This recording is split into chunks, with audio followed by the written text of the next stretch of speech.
언약 있는 계명. 사실 영어로 하면 covenantal covenant. 언약도 covenant고 계명도 covenant라서. 지금까지 한 거를 정리하겠습니다. 자, 첫 번째 계명은 유일신 하나님을 말하는 계명이 아니라 너희 하나님은 정말 아무것도 없는 너희에게로 내려와서 너희의 목소리를 듣고 너희의 그 부르짖음을 듣고 내려와서 너희를 건진 하나님인데, 그 건지는 구원의 활동에서 너의 신앙을 시작했다면 끝까지 가. 이게 바로 첫 번째 계명이었고, 두 번째 계명은 그런데 그 길에서 너희들은 하나님을 이 땅에 표현할 유일한 길이야. 너희가 바로 하나님을 표현하는 그렇게 부름받았어. 그러니 하나님이라고 이 세상에 다른 어떤 걸 만들지 마. 그러니까 이게 타종교의 뭐 이런 걸 말하는 게 아니라 우리 마음속에 이 하나하나 걸어가는 그 걸음을 멈추지 마. 끊임없이 하나님을 표현해내. 너의 인생 자체가 하나님의 표현이야. 하나님의 언어야. 이거에 대한 것이 2번이었습니다. 세 번째 계명은 그런데 그 길에서 너가 기본권을 위협받아. 너가 사람됨을 위협받아. 그때 부를 수 있는 이름이 있어. 그 이름을 부를 수 있어. 그런데 그 이름은 기본권을 위협받고 정말 그 길에 서지 못하는 위협을 당하고 이런 사람들이 부를 그 이름을 함부로 남용하고 오용하고 그러지 마. 내려가서 구원하시는 하나님에서 빗나간 오해된 하나님의 이름을 부르면서 자동 판매기처럼 그렇게 부를 이름이 아니야. 너의 책임지지 않을 것에 대해서 책임을 전가하기 위해서 이용할 그런 이름이 아니야 라고 하는 것에 대한 것이 3번이었고요. 네 번째 계명은 그 길을 너희가 왜 부름을 받았는지, 왜 건짐을 받아서 그 길에 서게 했냐면 결국 하나님이 안식하셔요. 하나님의 안식은 무엇이야? 그것은 너희를 통해 만물이 쉬게 하는 비전이야. 너희가 쉬는 게 중요한 게 아니라 너희를 통해 만물이 쉬는 게 나의 꿈인데 나의 꿈에 너가 좀 참여해 줄래? 이 길을 같이 걸어가 줄래? 라고 하는 안식에 대한 저항의 부름입니다. 그러므로 안식일은 저항의 날이에요. 이 세상의 모든 쉬지 못하는 것들을 위한 그것을 대변한 우리의 저항의 날이 안식일입니다. 그러면 자, 이제 큰 틀에서의 스토리가 마무리되어 가고 있습니다. 그러면 그렇게 부름받아서 그 이름을 부르며 그 길을 끊임없이 쉬지 않고 걸어가 마지막 그날의 그 품에 안길 그 사람은 어떠한 사람인가?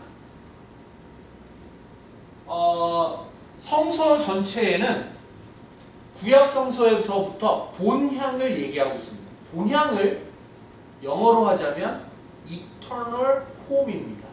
다시 말하면 지금 우리가 이 땅에 숨쉬고 사는 여기는 우리의 정체성은 뭔 거죠? 계속 끊임없이 길을 가고 있는 사람을 뭐라 그러죠? 나그네. 방랑도 맞고요. 나그네. 영어로는 나그네 하면은 sojourner라고 보통 많이 표현하는데 나그네죠. 그리고 우리가 여기가 집이 아닌 거죠. 성서가 알려준 우리에게 던져준 신앙은 여기가 너희 집이 아니야. 구약성서, 신약성서 전체가 여기가 너희 집이 아니야. 그럼 너희는 뭐가 있어? 집이 있어. 돌아갈 집이 있어.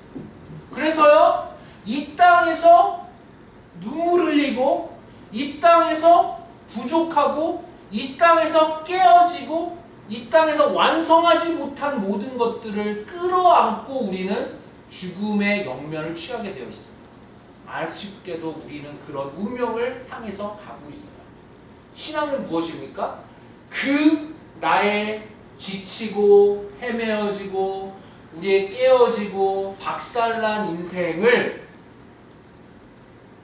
환영하면서 환하게 웃으시면서 그래 수고했어라고 끌어안아 주시는 그 하나님이 그 끝에 기다리고 있다는 그 믿음 안에서 끊임없이 이 땅을 나를 드리면서 열어주면서 다른 사람과 하나됨을 위해서 연결하면서 끊임없이 끝없이 길을 가는 나그네로서 살기를 그렇게 초청하는 것이 바로 성서의 부름입니다. 그러므로 이 길을 가는 사람 어디로 연결할 것인가? 과거를 연결하면은 우리는 억울할 것이 많을 수 있습니다. 다행히도 저희 교회 분들의 이야기를 들으니 어머니와 아버지에 대한 기억이 너무 좋은 분들이 많아서 참 감사하고 다행스럽습니다. 그러나 슬프게도 우리와 더불어가는 많은 사람들 중에서 어머니와 아버지에 대한 기억이 그렇게 원가정 전체에 대한 기억이 그렇게 좋지만은 않은 사람들이 많이 있습니다. 아버지의 폭력으로 힘들어했던 자매가 있고요. 알코올 중독으로 그리고 어머니의 그 정신 이상으로 힘들어했던 지체들도 있고요. 태어나 봤더니 아버지가 없어요. 이런 지체들도 있고요. 여러 가지 모습으로 우리는 깨어진 채로 태어나는 많은 지체들과 더불어 살고 있습니다. 그것을 우리의 과거와 연결했을 때에는 답이 없어요. 답이 없어요. 그걸 답이 없어요. 하지만 그럼에도 불구하고 성서가 부탁하는 것은 그 길을 내가 이 땅에 생명으로 태어난 길을 받은 것으로서 하나씩 하나씩 해석해가는 작업이 필요하다라는 이야기를 하고 있습니다. 그리고 그것은 끊임없이 우리의 과거와 연결하는 것이 아니라 우리의 미래와 연결할 수 있는 신앙이 그것을 도와줄 수 있다는 것이죠.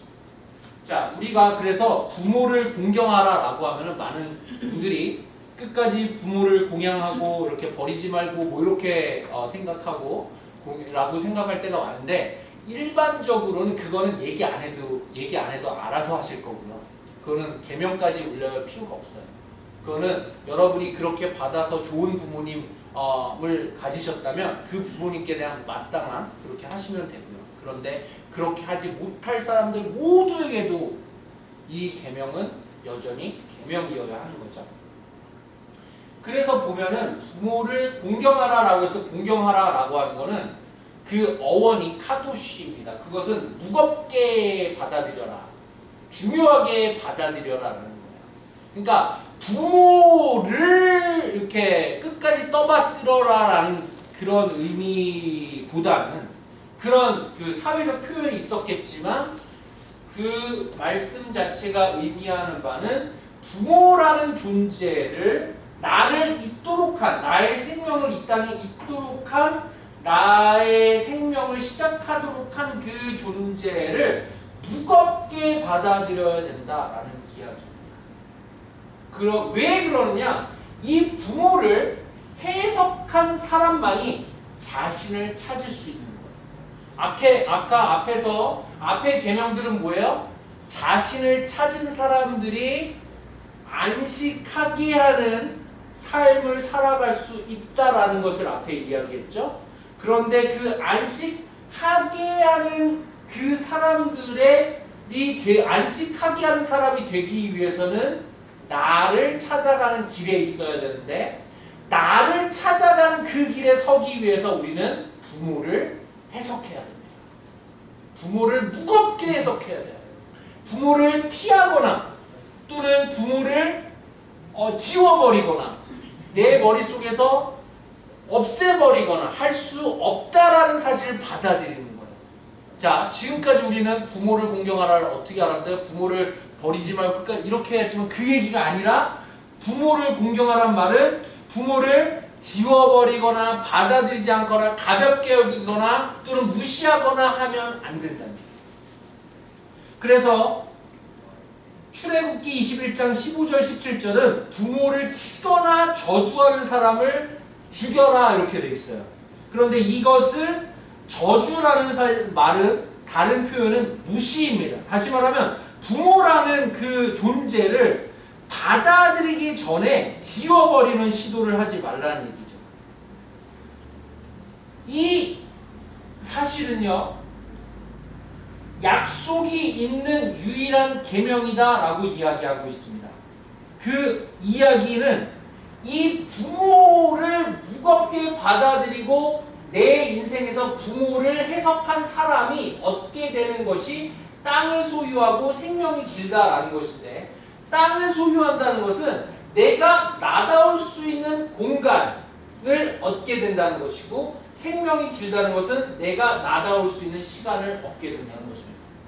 사실 저는 이 부모를 공경하라라는 주제를 가지고요, 굉장히 많은 부분을 들어갈 수 있어요. 그런데 오늘은 이렇게 큰 총론만 얘기할 수밖에 없음을 양해해 주시기 바랍니다. 여러분에게 숙제로 일단은 남겨드릴게요. 왜요? 우리 각자의 해석해야 될 부모가 다를 수 있습니다. 일을 잘하고 못하고 혁신이 있고 이것과 별개로 한 사람의 심리적인 정서적인 부분으로 봤을 때 여러분은 이런 경험들을 많이 하셨을 거예요. 아버지가 굉장히 폭력적이야. 그런데 그 자녀가 그걸 너무 싫어하는데 그런 사람과 만나 결혼하는, 많이 보셨을 거예요. 우리 인생에서 원가정에 대한 해결되지 않은 부분들이 있습니다. 그거를 무겁게 받아들여요. 그거를 그냥 지워버릴 수 없어요. 우리가 떠밀어 버릴 수 없어요. 그 사람을 떠내려 버린다고 내 안에 있는 그 영향력이 없어지지 않습니다. 먼저 인정하면서 시작해야 돼요. 그리고 그 부모를 해석해내야 돼요. 좋은 쪽으로든 나쁜 쪽으로든. 그 해석해서 나를 찾은 사람이 할 수 있는 효도가 있습니다. 그것은 부모의 이름을 영화롭게 합니다. 우리의 주변 속에서 우리는 이런 것들을 많이 봅니다. 여러분, 내가 누구인지 알고 내가 나다움의 시간과 공간을 잊기 위해서 우리가 돌아가야 될 자리가 있습니다. 부모를 무겁게 생각해야 합니다. 우리의 부모는 나의 인생에 무거운 영향을 끼친 분들입니다. 그리고 그 부모의 뜻을 다 따르는 얘기 아니에요. 좋은 뜻이면 더 따르셔도 되지만 그것이 나쁜 길이었다고 판단이 된다면 거기서부터 내가 지워서 벗어나는 것이 아니라 그것을 내 안에서 해석하고 그 아픈 과정을 경험하면서 나와야 되는 거예요. 그런 사람들이 우리 주변에 많이 있어요. 그 사람들이 그 씨름을 할 때 열어주고 지탱해주고 그런 것도 공동체가 해야 될 일이기도 합니다. 부모를 공경하라. 이것이 우리가 바로 그 주님께서 부르신 그 길에 설 수 있는 그 이유입니다. 우리가 부모를 무겁게 받아들여서 해석할 때에 나다움의 시간과 공간을 가지게 되고 그 사람이 앞에 얘기했던 안식을 창조할 수 있는, 안식을 쉬게 할 수 있는, 우리의 만물을 쉬게 할 수 있는 그런 부름 속에 참여할 수 있게 되는 것입니다. 함께 기도하겠습니다.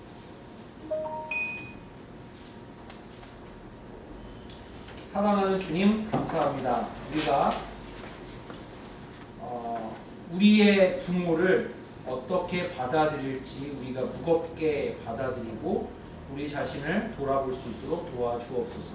그래야 해서 우리가 부모의 이름을 영화롭게 할 수 있는, 그래서 부모님들까지도 어떠한 인생을 살았던지 간에 우리가 이 땅에 보냄받은 그 부름에 연결될 수 있도록 그렇게 우리를 도와주옵소서.